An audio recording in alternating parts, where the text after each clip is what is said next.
शिव महापुराण की कथा में पहले भी वर्णन किया, आज फिर करते हैं। मक्खी किराने की दुकान पर बैठी, उसकी कोई कीमत नहीं है। मक्खी सब्जी पर जाकर बैठी, उसकी कोई कीमत नहीं है। मक्खी शक्कर पर जाकर बैठी, उसकी कोई कीमत नहीं है।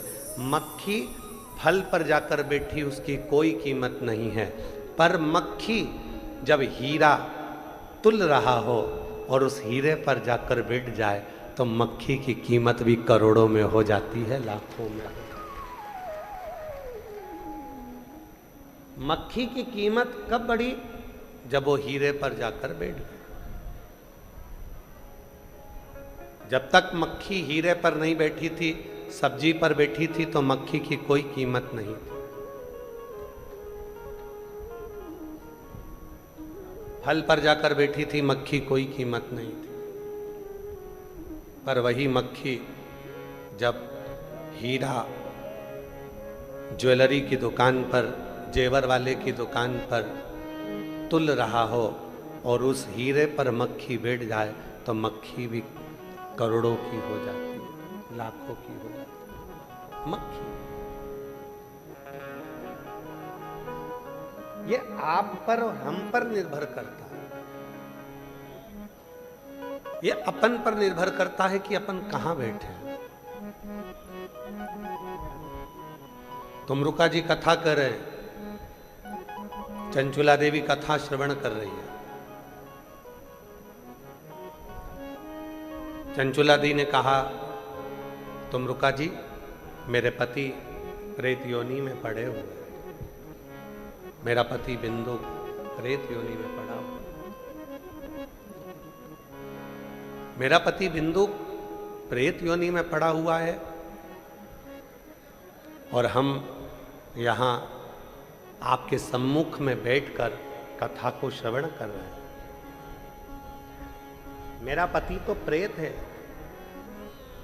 वो प्रेत योनि में चला गया,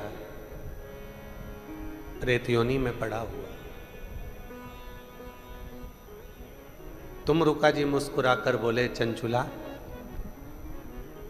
तुम्हारा पति प्रेत योनि में था, पर जब से शिव महापुराण की कथा में तुम्हारा पति आकर बैठा है, तब से वो प्रेत योनि में नहीं, देव योनि में आ गया है और भगवान शंकर की शरणागति में आ गया। वो प्रेत योनि में था पर अब नहीं।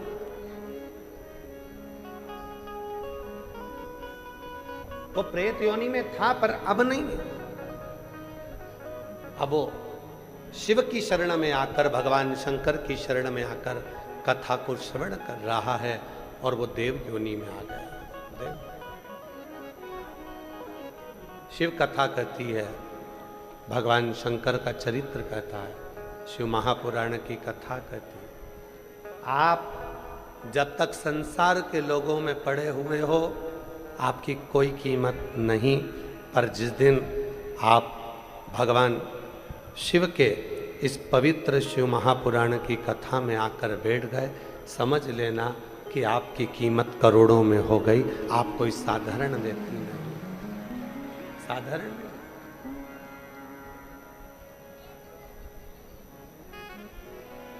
तेरे दर पे आके मुझे क्या मिला, ये मैं जानता हूँ, वो जानता है। तेरे दर पे आके मुझे क्या मिला है, ये मैं जानता हूँ, वो जानता है। ये मैं जानता हूँ या वो जानता है, ये मैं जानता हूँ या वो जानता है। तेरी चौखट पे आके मुझे क्या मिला है, ये मैं जानता हूँ या वो जानता है। तेरे दरवाजे से कोई खाली नहीं गया और ये मैंने अनुभव किया।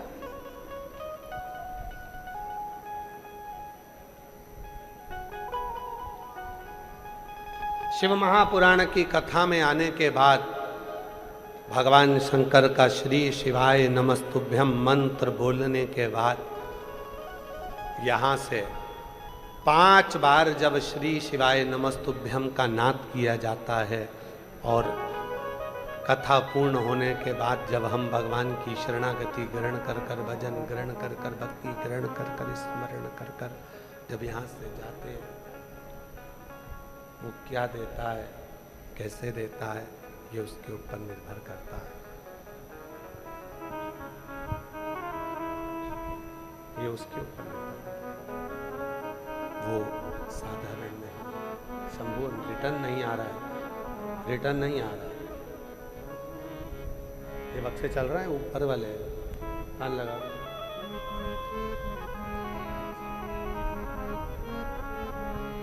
यहाँ पहुंचने के बाद शिव महापुराण की कथा में आने के बाद, शिव कथा को श्रवण करने के बाद क्या देगा, कैसे देगा, क्या प्रदान करेगा, ये वही जानता है। ये उसी के ऊपर निर्भर करता है।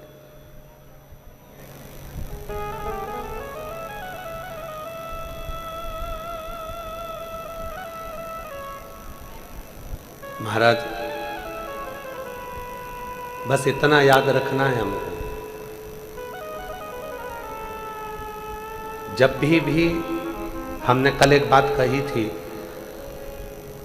गुरुद्वारे में जाओ तो अपने अभिमान को घर छोड़कर जाओ, मंदिर में जाओ तो अपनी अभिमत्ता को घर छोड़कर जाओ।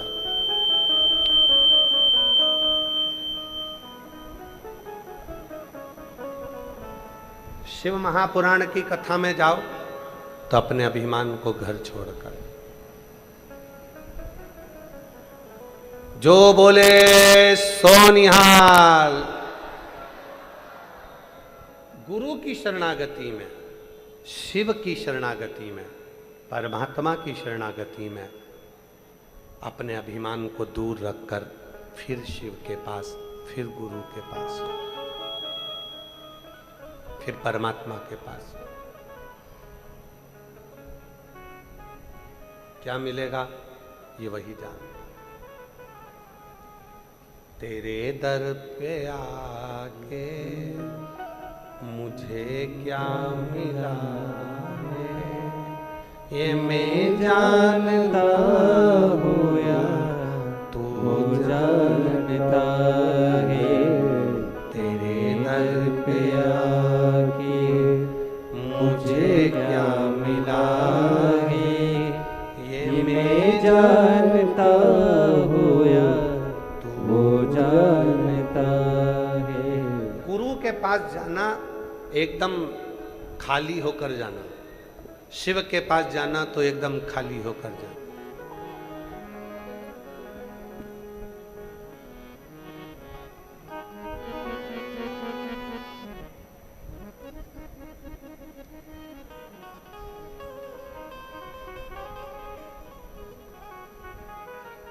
खाली होकर। अच्छा, एक बात पूछें आप लोगों से, बोलेगा जरा भटिंडा पंजाब वालों, जरा बड़ी प्रेम से बताइएगा।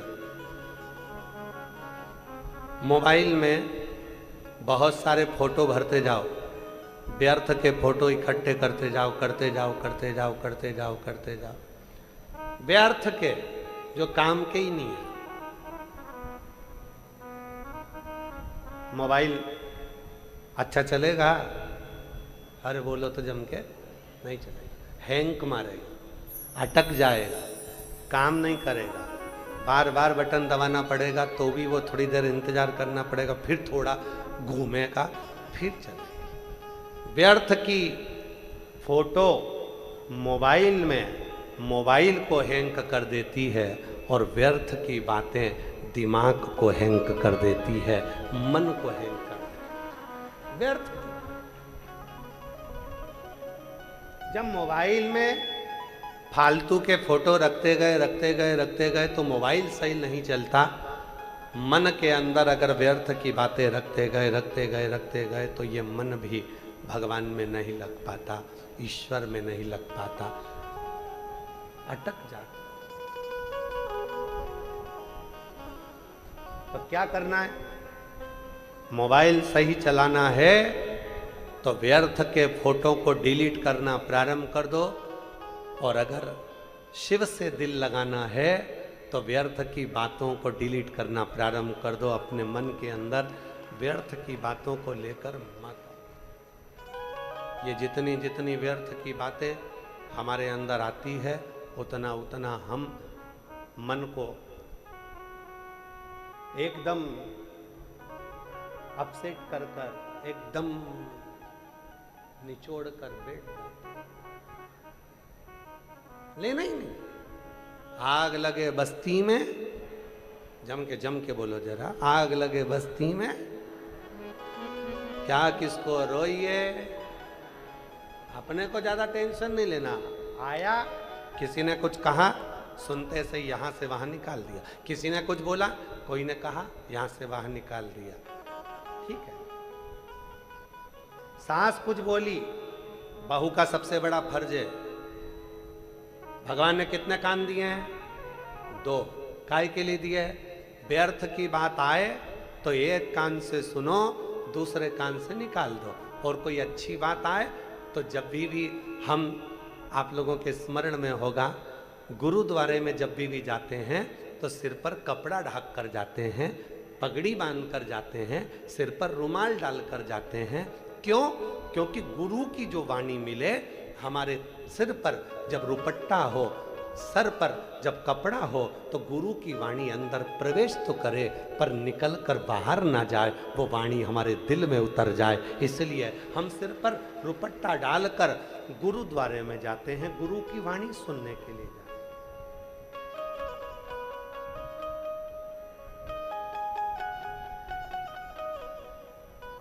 हम गुरु की वाणी सुनने के लिए जाते हैं तो सिर पर कपड़ा डालकर जाते हैं, पगड़ी बांध कर जाते हैं। गुरु की वाणी मिले, गुरु के शब्द मिले, पर वो बाहर ना निकले, हमारे भीतर उतर जाए। और व्यर्थ की बात मिल जाए, तुरंत डिलीट करो। सास ने कोई व्यर्थ की बात कह दी, पलट कर जवाब नहीं देना, डिलीट कर देना। ससुर ने कुछ कह दिया, व्यर्थ की बात कह दी, डिलीट कर दो। बहू ने कुछ कह दिया, सास को डिलीट कर दो। पति को कुछ कहा, डिलीट करो। पति ने कुछ कहा पत्नी से, डिलीट करो। ये जितना अगर तुम इसको रखते जाओगे, मैं शादी कर कर आई थी और मेरे घर के लोगों ने ऐसा बोला था, मैं ऐसा कर कर आई थी, उन्होंने ऐसा कहा था, मकान के मुहूर्त में ऐसा बोल दिया था, फैक्ट्री के मुहूर्त में ऐसा बोल दिया था, हम रखते गए, फिर जैसे फोन हैंग मारने लगता है, उसी तरह ये दिमाग भी हैंग करने लगता है, ये मन भी विचलित होने लगता है। डिलीट करना सीख लो।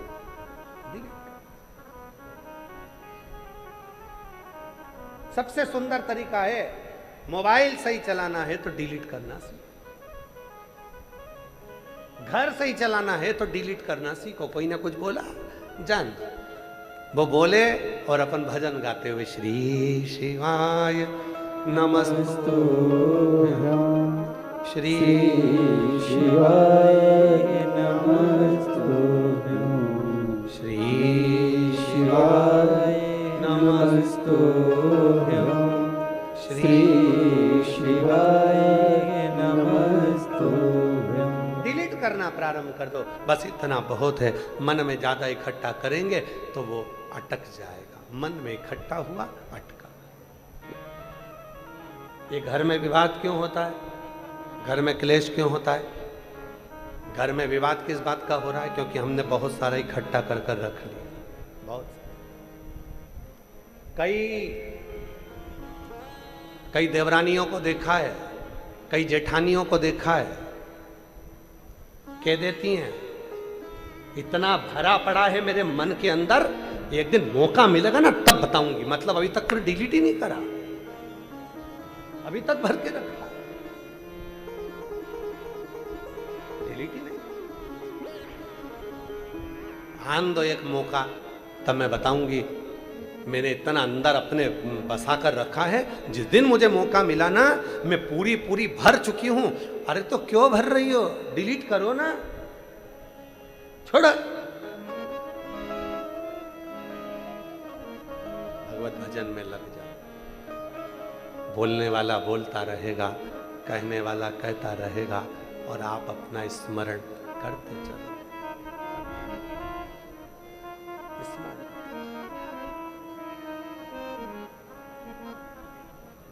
आप स्मरण में डूबे रहो, भजन में डूबे रहो, भक्ति में डूबे रहो, होगा, देखा जाए।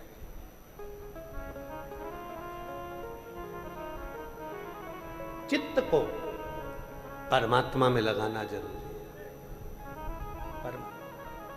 और जिस दिन तुम्हारा चित्त परमात्मा में लगना प्रारंभ हो गया, समझ लेना कि तुम्हारे जीवन में जितनी चिंता थी वो चली गई। पहले साधु, सन्यासी, तपस्वी, साधक, उपासक, संत, ब्राह्मण, सन्यासी, कोई फकीर, कोई भिक्षुक जब दरवाजे पर मांगने के लिए आता था तो पैसे नहीं मांगता था, अन्न मांगता था। आटा दे दो, चावल दे दो, रोटी दे दो, भोजन दे दो। बोलो सही है कि गलत है? पहले के समय में संत आते थे, साधु आते थे, सन्यासी आते थे, तपस्वी आते थे, फकीर आते थे। दरवाजे पर अगर कोई मांगने आता था तो वो खाने के लिए मांगता था, कुछ मुझे भूख लगी है, भोजन दे।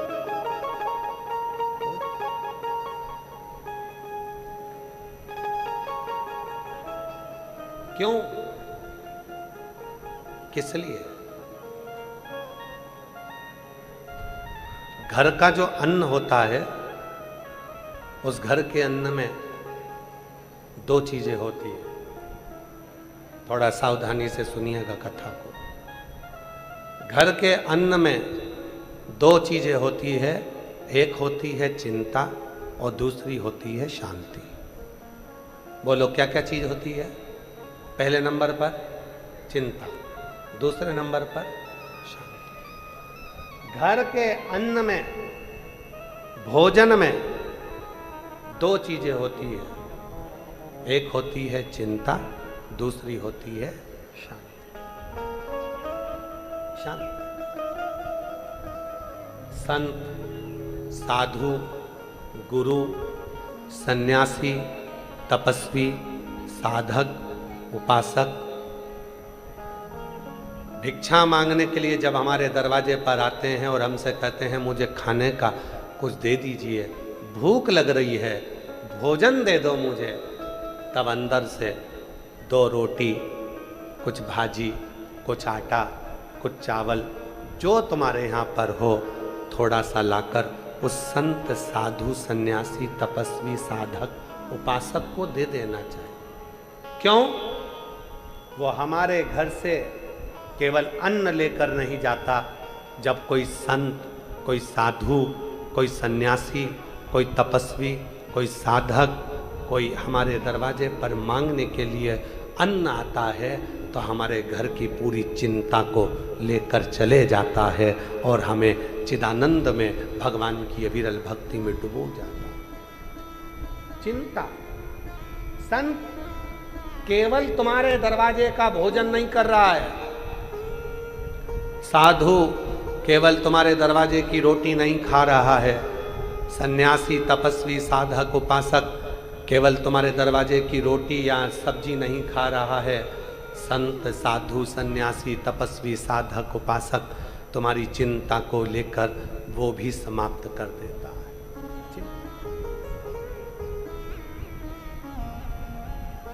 पर आजकल का एक नया फैशन हो गया। आज के जमाने में संत साधु को रोटी दो तो लेते नहीं है, पैसा चाहिए।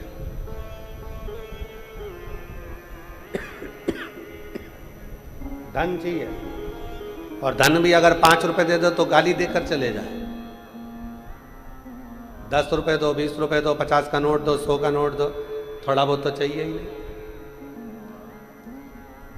क्योंकि असली साधु है ही नहीं, असली जो सन्यासी होता है, असली जो संत होता है, उसको तो थोड़े से दरवाजों पर जाकर अन्न की भिक्षा मांगना होती है, और वो भिक्षा मांग कर पाकर अपने उदर की तृप्ति कर कर चल देता है।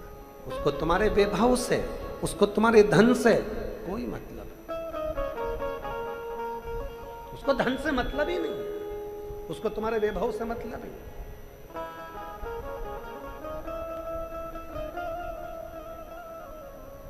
उसको धन नहीं चाहिए, वो तो आवाज लगाकर कहेगा मां भूख लगी है, भोजन दे दो। माता भिक्षाम देही, मुझे भूख लगी है, भोजन ला दो। कुछ थोड़ा बहुत भी अगर खाने का हो तो दे दीजिए, रोटी दे दो, सब्जी दे दो, जो तुम्हारे यहाँ आटा हो, चावल हो, शक्कर हो, कुछ तो दो, मेरे को खाना है। अर्थात वो केवल भोजन लेकर नहीं जा रहा है, वो तुम्हारे घर की चिंता को लेकर जा रहा है। वो तुम्हारे घर का टेंशन, तुम्हारे घर का व्यर्थ की चिंता वो लेकर जा। घर के अन्न में दो चीजें होती है, एक चिंता, एक शांति। घर का अन्न घर में तैयार हुआ, कोई संत साधु उस अन्न को मांग कर लेकर गया, समझ लेना तुम्हारी चिंता आज लेकर चला गया है। कोई ब्राह्मण, कोई साधु, कोई सन्यासी तुम्हारे घर भोजन कर ले, समझ लेना कि तुम्हारी चिंता को उसने निगल लिया है। और दूसरे नंबर पर है कि अन्न में शांति होती है। जब घर में भोजन बनाने वाली माँ, भोजन बनाने वाली स्त्री, भोजन बनाने वाली नारी, भोजन बनाने वाली कोई घर में जो भी भोजन बना रहा है, अगर उसके मन के अंदर परमात्मा का निवास है, शांति है, तो भोजन में भी शांति हो, भोजन में भी शांति। एक सुंदर चरित्र है, पहले एक बार कहा था, आज फिर कहते हैं।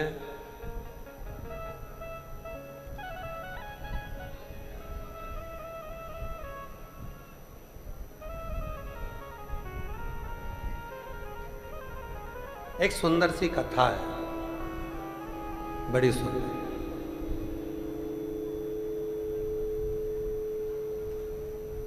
बड़ी सुंदर सी कथा। एक राजा खूब टेंशन में रहता था, खूब टेंशन। राजा इतना टेंशन करता था,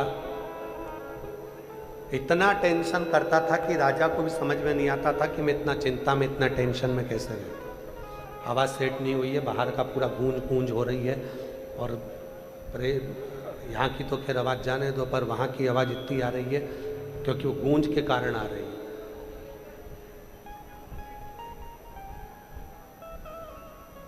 राजा इतना टेंशन में रहता था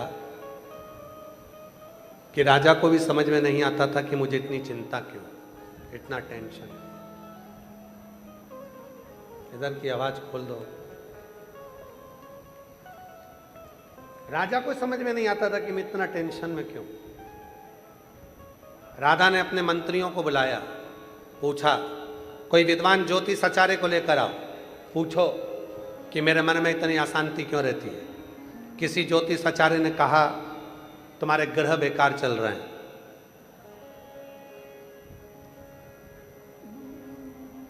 अभी तुम पर यह ग्रह लग गया।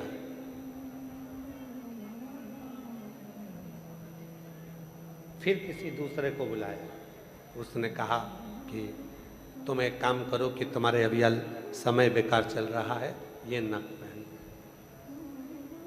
नग पहना, पत्रिका दिखाई, ज्योतिष आचार्य को हाथ दिखाया, सब कुछ करा, फिर भी राजा को शांति नहीं मिल रही थी। शांति, रात भर जगता था, भोजन में मन नहीं लगता था, टेंशन टेंशन टेंशन टेंशन चारों समय। हर पल हर घड़ी उसे टेंशन ही रहता था। हर घड़ी हर पल उसको चिंता ही रहती थी, टेंशन, हर पल टेंशन, चिंता। सारे ज्योतिषाचार्य हार गए, विद्वत जन हार गए, समझ में नहीं आया कि राजा को अशांति क्यों है। और यह केवल राजा की कथा नहीं है, ओ भटिंडा की जीजियों, भटिंडा के जीजाओं, पंजाब की मेरी बहनों, मेरी बेटियों, मेरे बेटाओं, मेरे बुजुर्ग माँ बाप, याद रखना ये केवल राजा की कथा नहीं, यह अपन सब की कथा है। सबको दिखाया, ज्योतिषाचार्य को हाथ भी दिखाया, पत्रिका भी दिखाई, नग भी पहना, सारा साथ काट देना, सब कुछ करा, सब कुछ देखा, सब कुछ पाया, परंतु कोई सुख का अनुभव नहीं। सब कर कर देख लिया परंतु उसका कोई सुख का अनुभव। शंभु शंभु शंभु शंभु शंभु शंभु शंभु, सब कुछ कर कर देख लिया पर कोई अनुभव नहीं, कोई शांति नहीं। आखिरी में राजा ने सब समाप्त करा और राजा अपने गुरु के पास गया। अब गुरु जो होता है ना, वो ना तो तुम्हारी ज्योतिषी करेगा, गुरु ना तुम्हारा हाथ देखेगा, गुरु ना तुम्हारा भाग्य बताएगा। अगर असली गुरु है तो तुम्हारा भाग्य नहीं बताएगा, असली गुरु तुम्हें परमात्मा से जोड़कर तुम्हें भाग्यवान बनाने का प्रयास करेगा। वो तुम्हारा भाग्य बताने का प्रयास नहीं करेगा।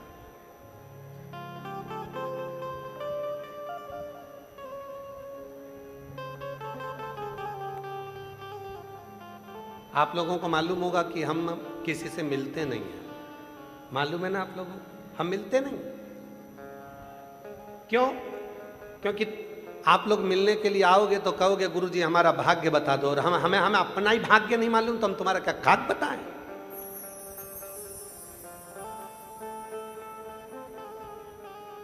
हम तुमसे नहीं मिलते, आपको बुरा लगे भला लगे कैसा भी लगे, पर हम किसी से नहीं मिलते। लोग कहेंगे गुरुजी हमारी पत्रिका देख लो, हमारा हाथ देख लो, हमारा भाग्य बता दो, ये बता दो मैं क्या करूं। भैया हमको ही नहीं मालूम हमारा खुद का, तो हम तुम्हारा क्या खाक बताएं, हमें नहीं। असली गुरु का सबसे बड़ा फर्ज यही है, वो किसी का भाग्य नहीं बताता, पर इतना जरूर है वो भगवान की शरणागति में लगाकर उसके भाग्य को बदल देता है, उसके भाग्य को बदलने में कारगर असली गुरु है।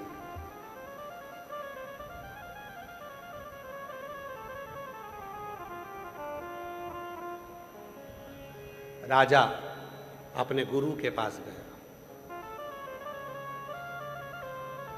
गुरुजी ने पूछा राजन आज तुम अपना पूरा काम छोड़कर मेरे नगर में, ये मेरी कुटिया में क्यों? राजा कहने लगा महाराज मैं बहुत चिंता में पड़ा हूँ, रात भर नींद नहीं आती, भोजन भूख नहीं लगती, मैं भोजन भी नहीं कर पाता, मैं रात भर सो नहीं पाता, टेंशन टेंशन टेंशन टेंशन लगी रहती है। क्या टेंशन होती है, क्या चिंता होती है, समझ में नहीं आ रहा, क्या चिंता है समझ में नहीं आ रहा, बस चिंता ही चिंता लगी रहती है।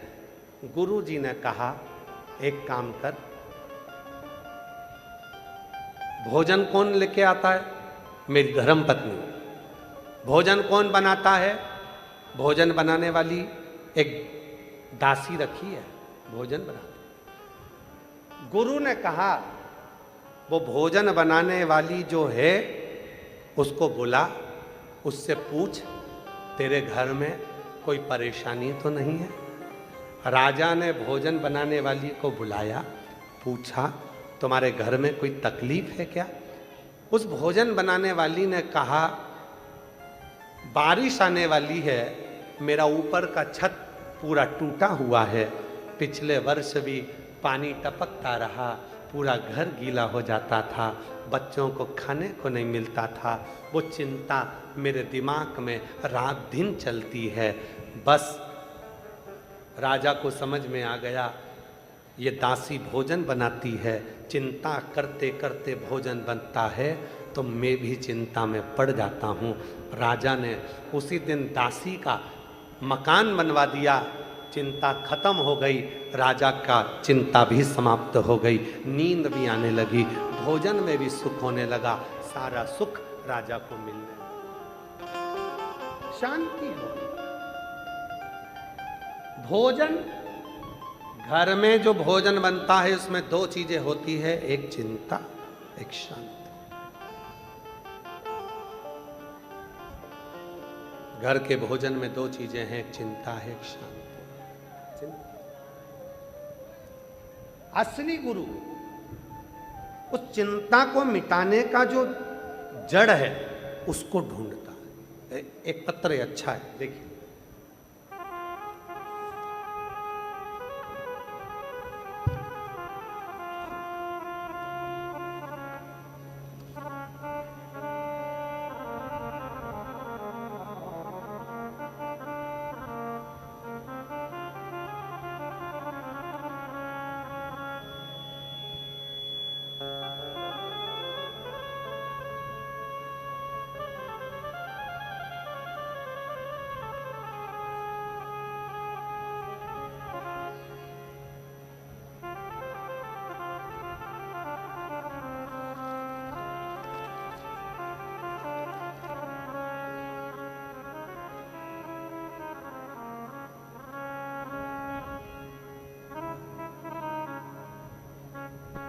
गुरुजी, मैं राजस्थान जिला श्री गंगानगर पदमपुर डेलवा की रहने वाली हूँ।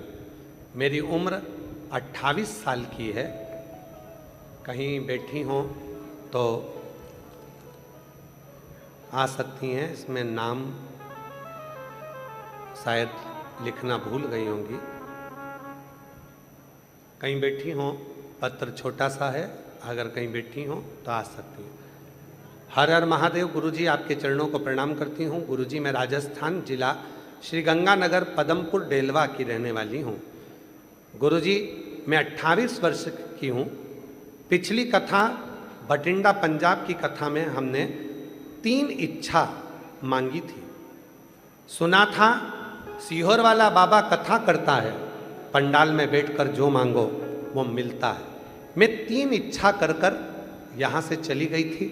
भटिंडा पंजाब की कथा में 3 बातें बाबा को बोलकर, क्लीन करो, आवाज़ को क्लियर करो, 3 बातें बोलकर बाबा को चली गई थी। गुरुजी, मेरी पहली बात थी, मेरी बुआ जी के गले में कैंसर की गठान हो गई थी। गुरुजी, बाबा से बोल कर गई थी, बाबा तू कैसे भी कर कर उस गठान को गला देना। यहाँ से गई, मिट्टी ले गई, अपनी बुआ जी को दे दी। वो मिट्टी मेरी बुआ ने लगाना प्रारंभ करा, डॉक्टरों का इलाज कराती, क्योंकि आप कहते हो कि डॉक्टर शिव का एक रूप होते हैं। अगर शरीर में रोग आए, बीमारी आए, तो सबसे पहले डॉक्टर के पास जाओ, क्योंकि डॉक्टर शंकर है, उसका इलाज करो। वो जांच बोले जांच कराओ, दवा बोले दवा खाओ, और फिर शिव जी पर भरोसा कर कर उसकी दवाई लेना प्रारंभ करो।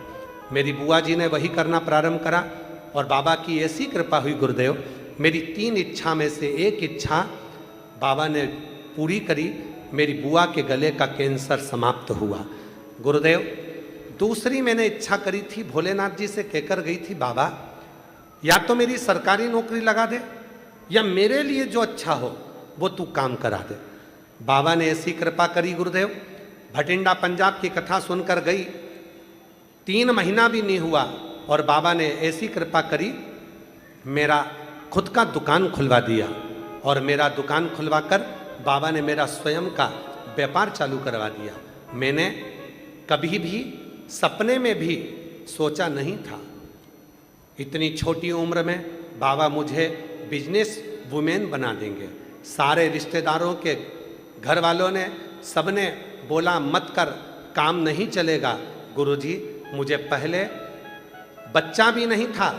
मैंने इसी भटिंडा की कथा में तीसरा वर मांगा था कि बाबा मेरे घर संतान नहीं है, तो संतान दे देना। बाबा 3 वर मांग कर गई थी। पहले बुआ के गले का कैंसर समाप्त हो, दूसरा मेरा या तो सरकारी नौकरी हो जाए या मैं खुद का व्यापार करूं। बाबा ने मेरा खुद का व्यापार कर दिया। तीसरा वर मांगा था कि मेरे घर में औलाद हो जाए, और बाबा की कृपा ऐसी हुई कि 1 महीना बाद ही बाबा की कृपा से गर्भवती हो गई और बाबा की कृपा मुझ पर हो गई। मेरी तीनों मनोकामना पिछली बार भटिंडा की कथा की पूरी हो गई। मैं बाबा को यहाँ प्रणाम करने के लिए आई। एक विश्वास